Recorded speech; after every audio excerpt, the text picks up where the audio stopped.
किसी ने बड़े कमाल की बात कही है कि आवाज ऊंची हो तो कुछ लोग सुनते हैं और अगर बात ऊंची हो तो बहुत सारे लोग सुनते हैं।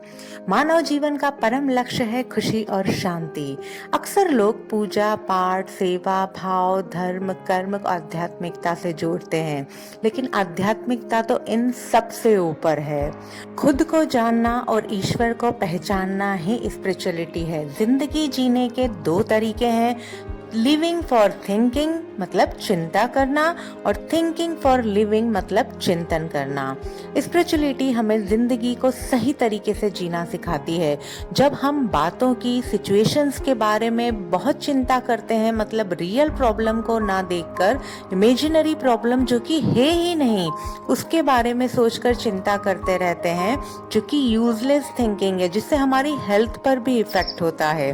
और दूसरा तरीका स्पिरिचुअल तरीका है, जो कि बहुत ही खूबसूरत होता है, जिसे अपनाकर हम अपनी जिंदगी को खूबसूरत बना सकते हैं, जिसमें बातों को, सिचुएशंस को रियलिटी से, गहराई से समझकर उसका सलूशन निकालते हैं। This is the right and spiritual way of living. Generally लोग सोचते हैं अध्यात्म हमें रिश्तों से दूर करता है, जबकि अध्यात्म तो दूर हो चुके रिश्तों को भी करीब ले आता है। रिश्तों में हार्मनी आ जाती है और हम लाइफ को फुलेस्ट एंजॉय कर पाते हैं, अपने तरीके से जी पाते हैं अपनी जिंदगी को। हेल्थ, वेल्थ एंड रिलेशनशिप्स ये एस्पेक्ट लाइफ के इम्पोर्टेंट एस्पेक्ट हैं, और जब तक हम इनको बैलेंस नहीं करते या मैनेज नहीं करते, बाकी सब चीजें, सब बातें बेकार हैं। आज के समय में जब इस दुनिया में जहाँ लोग झूठ में जीते हैं, इंसान अकेला महसूस करता है, इमोशनली डिपेंड है दूसरों के ऊपर, केयर, लव एंड अटेंशन के लिए दूसरों पर डिपेंड है। जब व्यक्ति की ये नीड, ये एक्सपेक्टेशन फुलफिल नहीं होती तो लोनलीनेस की वजह से फ्रस्ट्रेशन होता है और व्यक्ति डिप्रेशन में चला जाता है। अध्यात्म हमें खुद से प्यार करना, सेल्फ रिस्पेक्ट, लव सिखाता है। हम एकांत को, खुद की कंपनी एंजॉय करने लगते हैं। आध्यात्मिक व्यक्ति समय की सीमाओं से मुक्त हो जाता है। स्पिरिचुअल पर्सन अतीत की सीमाओं में बंधा नहीं रहता और ना ही भविष्य की संभावनाओं में जीता है। वर्तमान समय में जीना स्पिरिचुअलिटी है, मतलब सच्चाई में जीना, जीवन को वैसे जीना जैसा कि वो है। जब हम खुद को समझते हैं, मतलब अपनी बॉडी को, अपने माइंड को, अपनी फीलिंग्स को, अपने इमोशंस को, अपने थॉट्स को अच्छे से समझना कि ये हमारे कंट्रोल में है या बाहर दुनिया के कंट्रोल में है। अध्यात्म से डीपर अंडरस्टैंडिंग डेवलप होती है, सेल्फ रियलाइजेशन होता है। अध्यात्म एक मंत्र की तरह है, और वो मंत्र है कि कोई व्यक्ति, वो चाहे कैसा भी हो, उसकी सोच चाहे कैसी भी हो, परिस्थिति चाहे कैसी भी हो, हमारी सोच, हमारी थॉट के रूप में पूरी तरह से हमारी चॉइस, हमारी जिम्मेदारी और हमारी क्रिएशन होती है। जो कोई भी व्यक्ति इस मंत्र को पकड़कर सारा दिन उसका जाप करेगा, सोचिए उसके सारे रिश्ते कैसे होंगे। Very beautiful and most important, आपका मन कैसा हो जाएगा, एकदम क्लीन। ना तो किसी को ब्लेम किया, ना किसी को जिम्मेदार ठहराया अपने दर्द के लिए। कोई बात आई हमारे सामने, उसको समझा, चेंज किया अपने अंदर, फिनिश। लाइफ में दो तरीके होते हैं कुछ सीखने के, किताबों से पढ़कर, किसी से सुनकर या कहीं देखकर।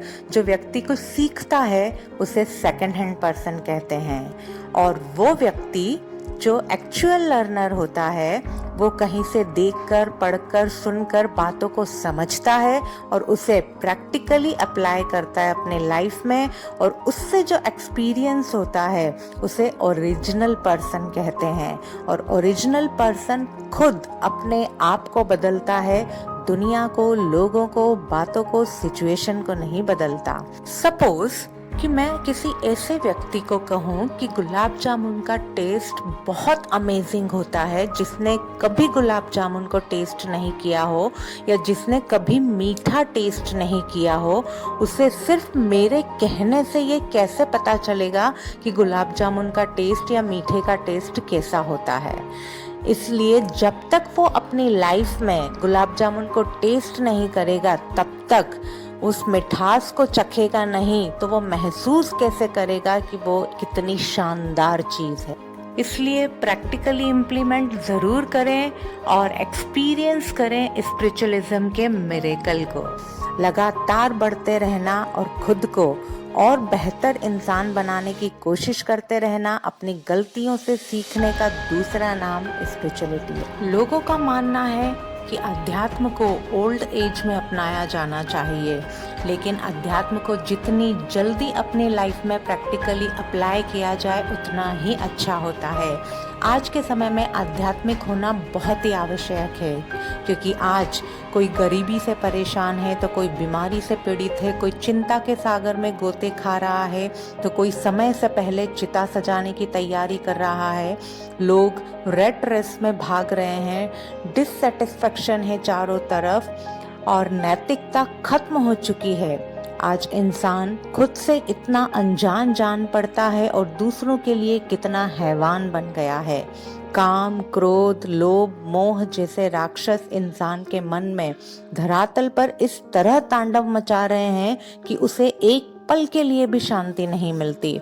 इंसान शांति और खुशी पाने के लिए जहां तहां भटकता है, लेकिन उसे खुशी और शांति कहीं नहीं मिलती, क्योंकि बाहर मटेरियलिस्टिक वर्ल्ड में जो भी चीजें खुशी देती हैं वो टेम्परेरी होती है।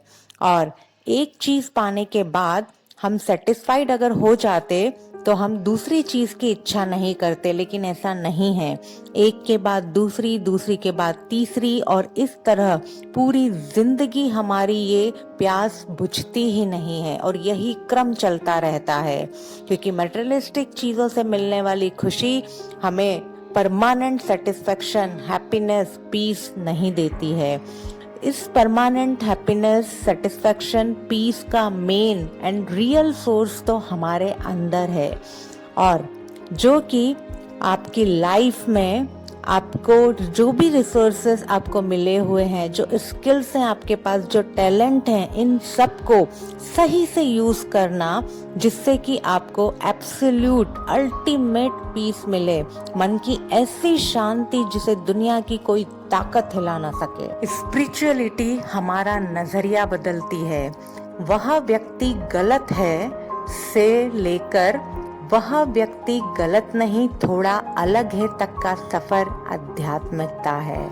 जब हम खुद को, दूसरों को और परिस्थितियों को गहराई से समझना शुरू कर देते हैं तो किसी भी चीज का हमारे मन की स्थिति पर कोई असर नहीं होता और हमारा मन पूरी तरह से शांत रहता है, और मन की यही शांति असली खुशी और आनंद। तो आध्यात्मिकता को अपने जीवन में अपनाकर कुछ कर दिखाओ ऐसा कि दुनिया करना चाहे आपके जैसा।